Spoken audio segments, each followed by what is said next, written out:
Assalamualaikum warahmatullahi wabarakatuh. Terima kasih atas kehadiran mahasiswa semua. Saya ucapkan selamat datang di pembelajaran ya biokimia. Sebagai awal dari perkuliahan ini, mata kuliah biokimia ini nanti kita akan belajar tentang pengantar ilmu biokimia dilihat dari aspek kesehatan. Oleh karena itu pada materi kali ini saya beri judul biokimia kesehatan.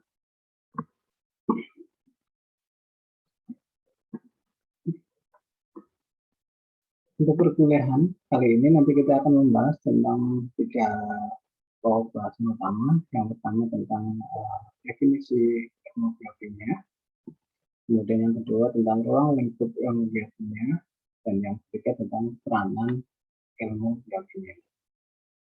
Kita masuk ke yang pertama dulu. Definisi ilmu biokimia.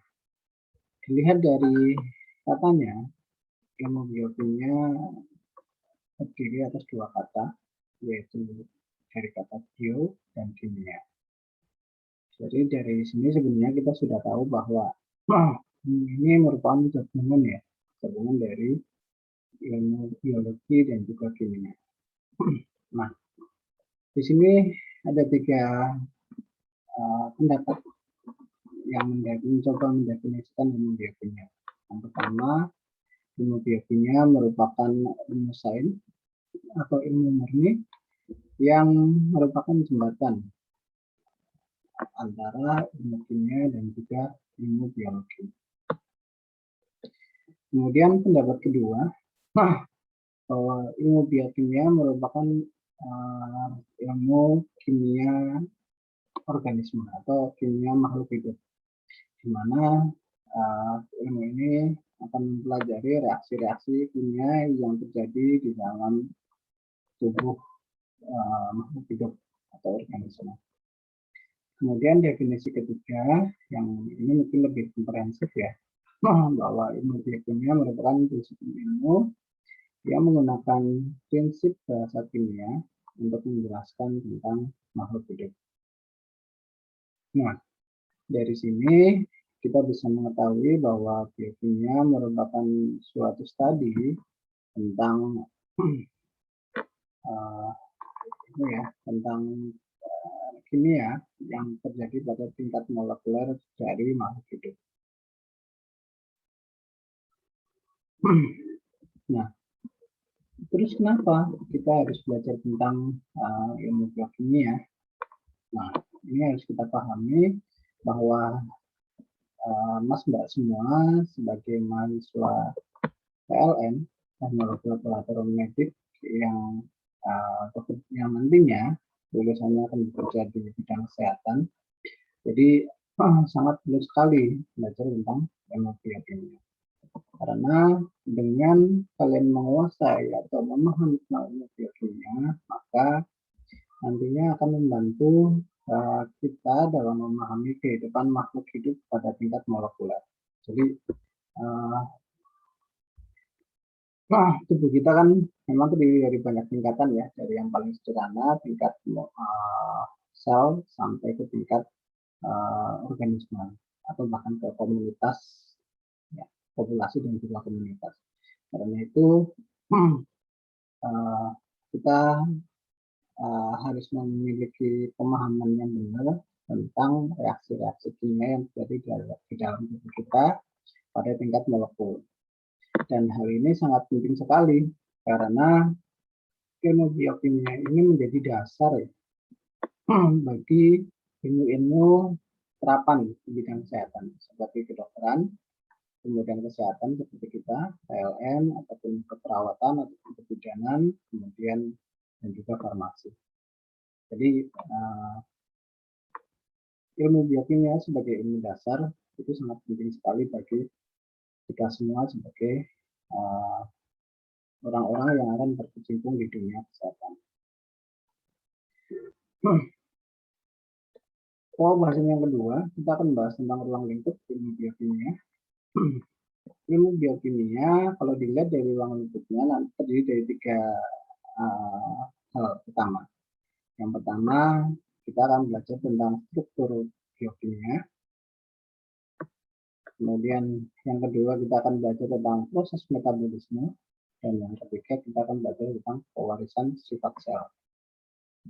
Seperti yang tadi telah disampaikan di depan, bahwa ilmu biokimia ini mempelajari tentang reaksi-reaksi kimia yang terjadi pada tingkat molekuler. Maka sebelum kita belajar tentang reaksi-reaksi kimianya, kita harus tahu dulu nih struktur molekul yang ada di dalam tubuh organisme atau makhluk hidup. Dan ketika kita sudah mengetahui struktur molekulnya, maka kita akan tahu tentang fungsi dari molekul-molekul tersebut. Jadi disinilah dasarnya. Kemudian ruang lingkup yang kedua, proses metabolisme. Di sini kita harus memahami bahwa makhluk hidup itu organisme yang memang selalu berproses ya, dalam artian tumbuh dan berkembang. Kemudian dan kita juga butuh nutrisi dan lain sebagainya. Dan karena itu sebagai makhluk hidup kita di dalam tubuh kita terjadi proses metabolisme dalam rangka untuk mendapatkan energi ya. Untuk mendapatkan energi ataupun untuk memecah molekul-molekul atau zat-zat yang memang sudah tidak berfungsi sehingga untuk nantinya akan disusun kembali menjadi molekul-molekul yang baru. Kemudian yang ketiga, ruang lingkup yang ketiga terkait dengan pewarisan sifat sel. Nah, di sini karena tadi kita belajar pada tingkat molekul dan mau tidak mau kita harus belajar tentang pewarisan sifat sel. Di mana pewarisan sifat sel ini kan juga sangat ditentukan ya oleh molekul yang disebut sebagai DNA ya, terutama DNA ya. Kalau RNA juga ya, tetapi itu nanti mungkin dalam kaitannya dengan protein, penyusunan protein. Kita kembali bicara tentang molekul ya. Jadi tadi ada kita dari awal kita bicara tentang molekul. Sebenarnya molekul itu apa sih? Dari sini kita bisa tahu bahwa molekul, terutama molekul-molekul yang ada pada makhluk hidup atau organisme itu pada umumnya terdiri dari 6 elemen atau 6 senyawa atau zat. Ya. Yang pertama adalah lemak ya. Di sini lemak biasanya pada tubuh kita ya mungkin estimasinya jumlahnya sekitar 15%. Kemudian yang kedua karbohidrat, estimasi jumlahnya 2%. Kemudian mineral, mineral ini juga hampir sama ya, mungkin di bawahnya. Kemudian di bawah lemak. Kemudian protein 15% juga, dan yang paling banyak adalah air. Air adalah unsur utama pendukung tubuh kita ya. Jadi tanpa air kita akan mungkin lama-kelamaan akan mati ya. Jadi kita nanti tidak bisa hidup karena memang tubuh kita 60% bahkan lebih, ada yang mengatakan 70% atau 75% disusun dari air.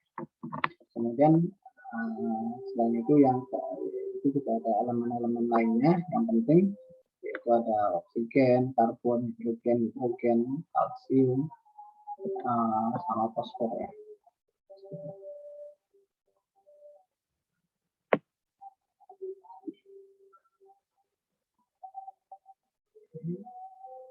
Nah, ini adalah gambaran tentang bagaimana sel tersusun dari molekul ya. Jadi misalnya gambaran pertama, level yang paling besar, bahwa sel itu terdiri dari banyak organel, dan dari masing-masing organel ini disusun oleh yang namanya sistem molekul kompleks. Jadi ini kromosom ya. Ini ada kromosom, kemudian ada membran plasma, kemudian ini ada dinding sel.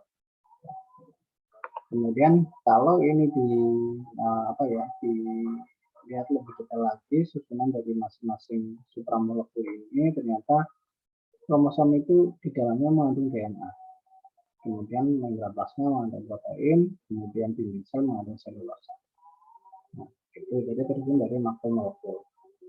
Kemudian kalau dilihat lagi lebih detail lagi, ternyata DNA tersusun dari nukleotida. Nukleotida itu ya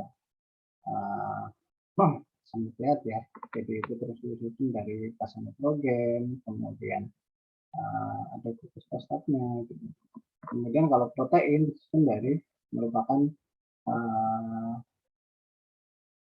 bentuk polipeptida ya, gabungan dari asam amino ya dalam rantai panjang.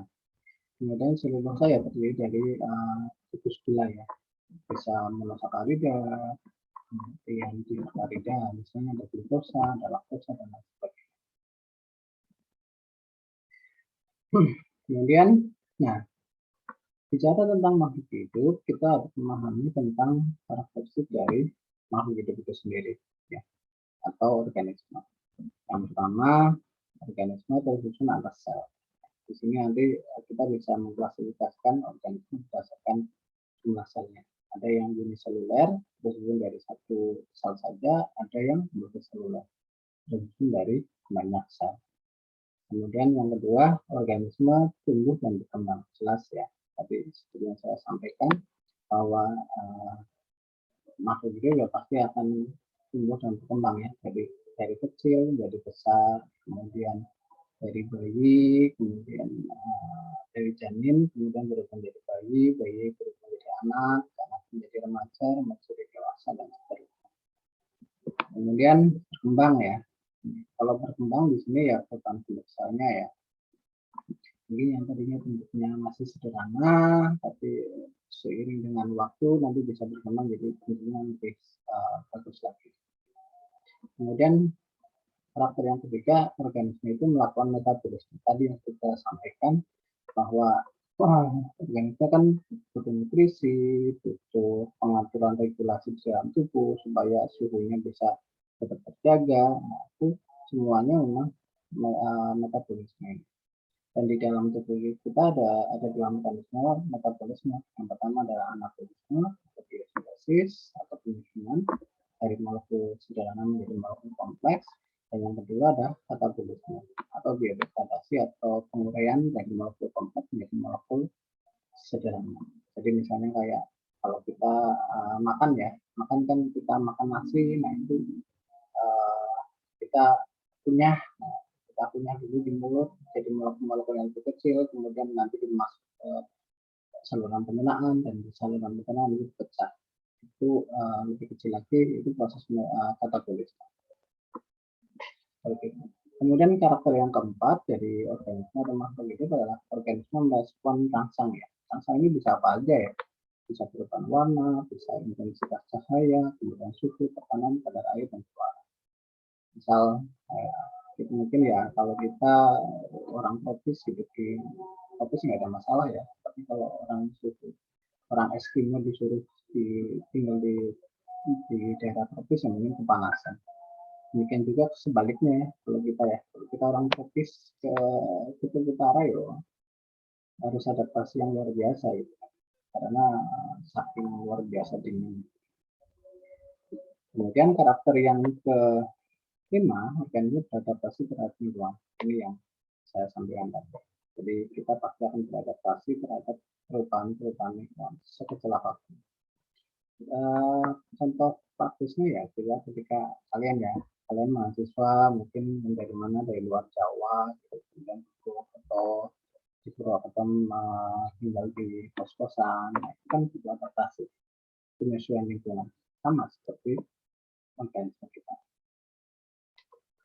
Kemudian bicara tentang organisme atau makhluk hidup, ini kita bisa memahami di sini dikenal ada 3 kingdom ya, klasifikasi organisme. Ada kingdom bakteria, kemudian ada Kingdom Archaea dan Kingdom Elvaria. Ini didasarkan pada tidaknya membran inti ya, atau tidaknya membran inti. Nah, kita termasuk di sini nih, animal, kita masuk animal. Kemudian di sini ada tanaman, ada fungi. Nah, ini antara fungi dan tanaman itu berpisah. Kemudian ini bakteri. Ini juga masih beberapa bakteri. Kemudian tadi kalau klasifikasi yang tadi berdasarkan ada tidaknya membran inti. Nah, kalau sekarang klasifikasi berdasarkan ini ya, sumber energinya, sumber karbonnya.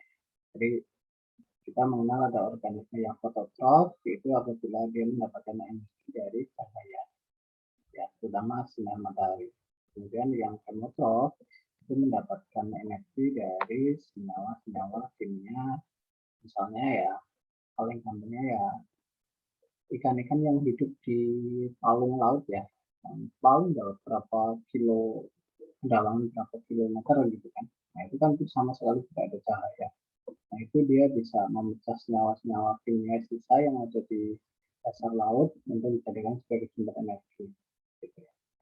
Kemudian, nah dari sini kalau yang kemotrof ini nanti masih bisa dibedakan jadi dua, ada litotrof dan juga ada organotrof. Jadi kalau senyawa-senyawa kimia yang digunakan sebagai sumber energi ini ada yang berasal dari senyawa-senyawa yang inorganik, jadi yang memang sifatnya tidak organik, dan kalau ini yang organik. Jadi sisa-sisa makhluk hidup lain ya. Kalau ini berdasarkan dari material atau elemen-elemen, kemudian kalau ini berdasarkan dari sisa-sisa organisme. Kemudian kita beralih ke fototrof. Nah di sini juga ada dua, ada autotrof dan ada heterotrof. Kalau yang autotrof, sumber karbon ini diperoleh dari CO2, jadi karbon dioksida. Sedangkan kalau yang heterotrof ini diperoleh dari senyawa-senyawa organik. Nah, ini ada beberapa contoh ya. Contoh misal yang termasuk autotrof, ini ada tumbuhan sama alga. Kemudian kalau yang heterotrof ini ada bakteri sama bakteri hijau sama bakteri ungu ya. Kemudian kalau yang litotrof ini ada bakteri sulfur sama bakteri hidrogen. Kemudian ada organotrof ya, ini